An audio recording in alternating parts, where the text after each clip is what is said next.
Nobody has bothered us until last year, the 29th of June. That was the beginning of my nightmare. I'm getting scared. I'm really getting scared, you know. I barely make it on what I have now.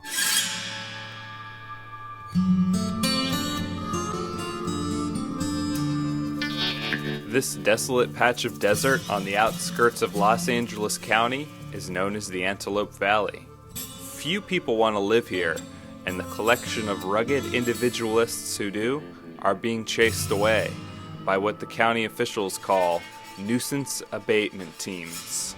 Armed county inspection squads that target zoning and code violations. The plight of these desert dwellers made regional headlines when Kim Fahey's home, known as Phonehenge, was raided by a nuisance abatement team. A colorful castle built by Fahey himself out of old telephone poles, Phonehenge was a gift to the media, which covered the county's prosecution of Fahey as an offbeat, human interest story. But Fahey was convicted of 12 misdemeanors. He's been jailed and forced to destroy his own home. So have many other Valley property owners targeted by the county's code enforcement forces, and many of these folks have even fewer resources than Fahey. This guy had this property for sale for a good price. So I came out here and looked at it and said, wow, this is pretty cool. Joey Gallo is a retired Army veteran who served during the Vietnam era. Last year, the county began performing unannounced inspections on his property. Government came out and they told me that my bushes and stuff out here had to be cut back. I said, okay, no problem. Gallo says he cooperated with the county, clearing brush, then moving a shed, then getting rid of his motorhome. Finally, the county made a demand that shocked him. They told me, you know, you have to get off the property. I said, you know, I get off the property. He says, well, yeah, you can't live here. Gallo says county officials told him that neighbors, whom they would not identify, had complained about unsightly structures on his property. He could keep his land, they told him, but would not be allowed to live on it. I looked at them and I said, well, for what? My closest neighbor is like a half a mile away. We're not living in Beverly Hills here. This is my home. All of a sudden, I got police at my front door, bulletproof vests, guns, and then they surrounded the place. Everything I worked for, you know, was like just melting away from me. I don't know where I'm going to go. I really don't. Miles from Gallo, in a remote corner of the Antelope Valley, Oscar Castaneda has also been ordered to destroy his own property. Castaneda is a mechanic and a Seventh-day Adventist preacher, and he also happens to own the church where the movies Kill Bill 1 and 2 were shot. Like many of the residents here, Castaneda and his wife grow their own food, supply their own power with solar panels, and their own water from a well. Their green energy lifestyle is a choice, not subsidized by the government. As a member of the Seventh-day Adventist Church, we believe in living independent of the city, living by yourself. Castaneda lived in the desert for 22 years without any help from or problems with the government. That changed last year. The city and some other cars drew right into my property. They said that they were here to help me. And I don't know in which way they are helping me. The government officials, who had entered without a warrant, left after taking pictures, says Castaneda. But this was the first of many visits. If you don't know the rights, you don't have any. So when they came the first time, the second time, the third time, and the fourth time, I didn't know that I had to ask them for a warrant. Members of the nuisance abatement team began pointing out compliance problems, too many vehicles on the property, improper water tank, and so on. All of these, the county said to him, are a nuisance and a danger to his neighbors. Right here, going looking north, there is no neighbor. There are 1 and 2 abandoned houses. I don't have no neighbors over here, let's say 10 miles, and no neighbors over here, another 10 miles. So I'm living in the middle of nowhere, okay? And I'm not bothering anyone. The county ordered Castaneda to get a building permit to keep his home on the property, but will not issue a permit unless he connects to the county's power grid and drills a new water well. Between $75,000 and $100,000 to bring the electricity to my lot. The only way I have is move out of here. As a matter of fact, I already started doing that. Castaneda and Gallo are only two of many such targets of Los Angeles County's nuisance abatement teams, which were commissioned in 2006 by County Supervisor Mike Antonovich. But the county's heavy-handed tactics are beginning to spur resistance. The story of the Nat raids was told by LA Weekly reporter Mars Melnikoff recently. They're picking on people who are the most defenseless and have the least resources, and also a lot of the time are most unknowledgeable about their rights. A group called the Antelope Valley Truckers Organization is fighting back against the county. You people are the majority. It's we the people. Stand up for your shit. At this meeting, several attendees had horror stories about encounters with the county. They had flak jackets on, sidearms, taser guns, M16s, paintball guns. I lost $2,500 of income because they said that my mobile homes were illegal. This is intimidation. This is domestic terrorists. This is trespassing. They said that we had to get rid of everything we have. They pointed to the dirt and said, see that ground right there? We want your whole place to look like that. But why is the county intent on driving these loners, who rely on themselves and seemingly affect nobody, out of this desert?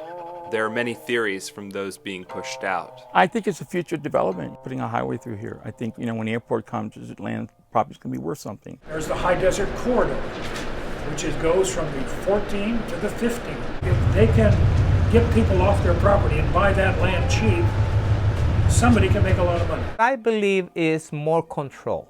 If they have you living in one place, they can control you better. Clearing way for an airport or a highway, making plans for housing developments, maybe high-speed rail.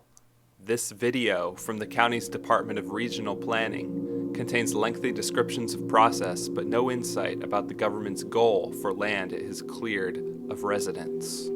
Gathering community members at 4 different locations across the valley, we first created a common vision for the future. But to get some real answers, we had to ask the county officials themselves.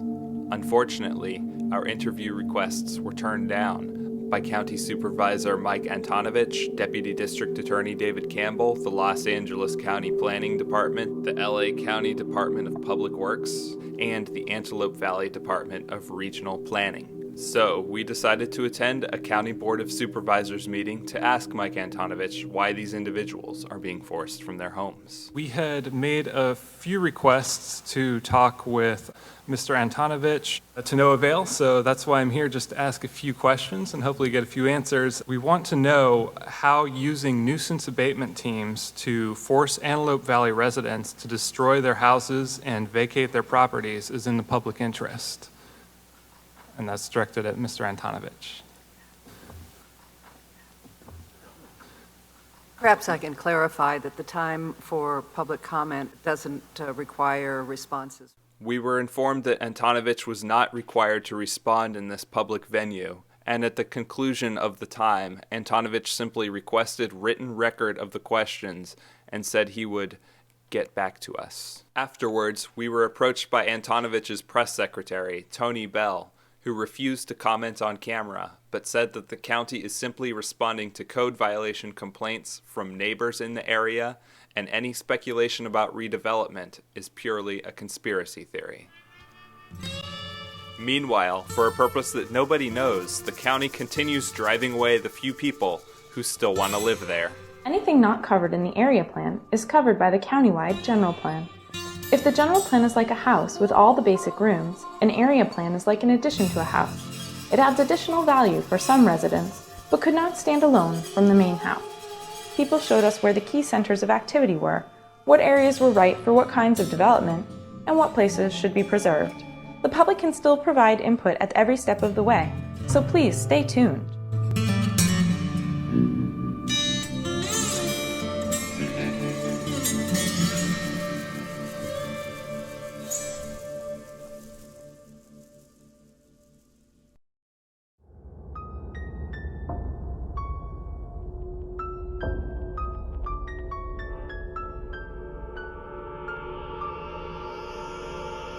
My friend, the late and great Ted Gunderson, former head of the FBI in LA, Dallas, and Memphis, requested of me and of his daughter that an autopsy was made of his body. And I thought, well, we had discussed that during his life. If anything were to happen to him, he wanted to find out what made him die. So for 6-7 weeks, he laid in cold storage waiting for an autopsy. I don't know if it's come out formally, but it has been done. You said that with his fingers becoming colored or purple, is that a sign of anything? Yes, that's one of the signs of arsenic poisoning. And several individuals in the past have turned into a black mummy as a result of acute arsenic poisoning, such as Lenine and the John Wilkes Booth double. But I had Ted under some type of treatment for a number of years with a certain special diet, rich in sulfur, rich foods, to neutralize the arsenic. And as a result, his fingernails, which had been dark purple black, had cleared up. But he was very busy in fighting the enemy, and he was receiving 30 phone calls a day, and as a result he did not go down to seek the treatment of alternative medical clinics, which would have subjected him to a process of chelation and other therapies to eliminate all the arsenic. One of the common results of arsenic poisoning is cancer of the bladder. How do you get arsenic poison?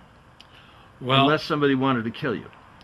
Well, it depends on, it can be occupational, a person working in mining, a person working in the chemical industry. I don't consider him gone. He's still here for what he's done. Ted Gunderson, former head of the FBI in Los Angeles, Dallas, and Memphis. He was opposed to the installation of smart meters, which we refer to as murder meters, and he's opposed to the death dumps that have been going on in this country. In fact, here in Covina, California, if you take a look at the sky, there's the residue of death dumps. That's correct. Nanoparticulates, aluminum oxides, sulfur, hexafluorides, strontium, barium, etc. He was concerned that the FBI and the CIA and those government agencies which control this country and are now trying to control the world and establish a global government are poisoning us. In the background, you'll hear a machine. They're taking off smart meters in this neighborhood. You know Deborah Tavares. Yes, I do. And very intelligent, pleasant woman. Oh, absolutely. Her husband is out there pulling these smart meters off and putting on analog meters. Ted was opposed to all of this. I spoke at the Eagle Forum in Long Beach, or the Long Beach Eagle Forum. You were there. Yes, I was. They're a bit upset because I talked about the truth. I asked her, I said, do you want to hear the truth? Do you want me to go according to the program? I was speaking for Ted Gunderson. He couldn't make it. He was in the hospital. I stepped up and stood in his place. I remember that, and I appreciated the way you handled it. You told the truth. That's the important thing. Does the truth upset people when you talk about those things which they feel incapable of changing? I believe so. Some people are restricted to a certain viewpoint, and they want to stress that viewpoint, and they don't want to have Brooklyn interference with that viewpoint. However, I, like yourself, feel that the truth should be told at the opportune time, and Ted would have probably said, I'm sure he would have said the same thing that you said. Well, I felt, speaking for him and knowing him as I did, that he would address those things regardless of whose cage he rattled. He felt that possibly he would be poisoned. Somebody would try to take him out. He'd mentioned several attempts on his life. There's been a couple on mine, at least insofar as gunshots are concerned. When he finally passed, and I felt that he probably would, but we had thumbs up. We felt maybe we could get through this. I was at the hospital with him at the very end. He tried a lot of various things. He wanted to have an autopsy, and then when the autopsy was done, we don't know the exact results of it, but did you see, or do you know what was happening to his body? Was he turning? Yes, shortly after death, within a matter of a couple of hours, he started to turn black, particularly in his face, his hands, and his feet. And this is a characteristic sign of arsenic poisoning. At death, as the cells disintegrate, the blood cells disintegrate, arsenic is released from the body stores. And all poisons are stored in the fatty tissues of the body, and also are concentrated in the liver, which is the detoxifying organ of our bodies. As the arsenic is released from its complex binding to the tissues, it combines with the sulfur from the disintegrated cells to form arsenic sulfide, which is has a black color. So he had all appearances of being poisoned by arsenic poison. Correct, correct. Which could lead to cancer of the bladder? Well, I strongly feel that the arsenic caused this cancer of the bladder. That is one of the common side effects of arsenic poisoning. He had his bladder removed, as you know. Correct. And it was replaced with a portion of his intestine, and then within about 4 months after, they noted that there was a spread of the tumor outside of the bladder. So Ted was most likely poisoned. Yes, oh, it very definitely was. In fact, about 7 or 8 years ago, I had diagnosed him with arsenic poisoning because I had met him at a conference and noted that his fingernails were black, particularly at the base, dark purple black. And so I told him what to do. And was this due to his attack upon the American Illuminati? Yes, very definitely, and also his attack upon the CIA, which is being controlled by the Illuminati. The CIA is the enforcement arm of the CFR, is it not? Correct, that's correct. His investigations led to the city investigation of the McMartin Nursery School, and he had also investigated the Captain McDonald case, where he was convicted of murdering his wife and children, which he did not. But Captain McDonald was attempting to break up the drug ring at the military base that was shipping cocaine, bags of cocaine in the body cavities of the dead soldiers. That would be out of Vietnam? Yes, yes, very much so. That would be coming from the Golden Triangle, Correct. The Coon Saw operation? Correct. So he got the enmity of the certain people in the CIA and the military and others who were using the drug traffic as a means of generating funds in order to stir up revolutions and so on and so forth. So the CIA, rather than stopping drugs, is importing them from Afghanistan, which is the largest heroin producing area in the world today. Correct, correct, very much so. And they use it for their black bag operations. Many years ago, Congress had refused to give money to the CIA unless they listed for what purposes they were to be used. And so the CIA started getting involved in the drug racket. So this is a way of funding black operations? Correct, correct. In your opinion, was Ted Gunderson murdered by an agency of this government? In your opinion, what would be your guess? My speculative guess would be that yes. And, he explained to me that he found arsenic dust in his apartment, on his table, on his chairs, and in the air conditioning duct, and also inside his locked car. on the steering wheel, on the seats.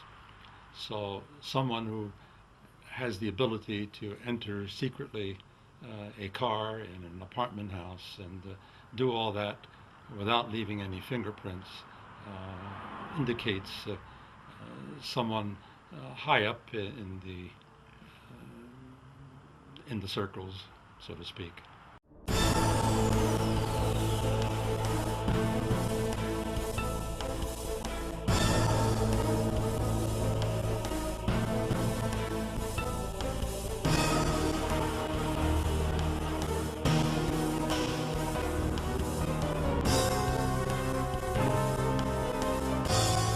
The year 1995. We were doing a film on Reichstag, 95, 2 years before the World Trade Center had been attacked. We had a little bit of private conversation about who did the first World Trade Center bombing.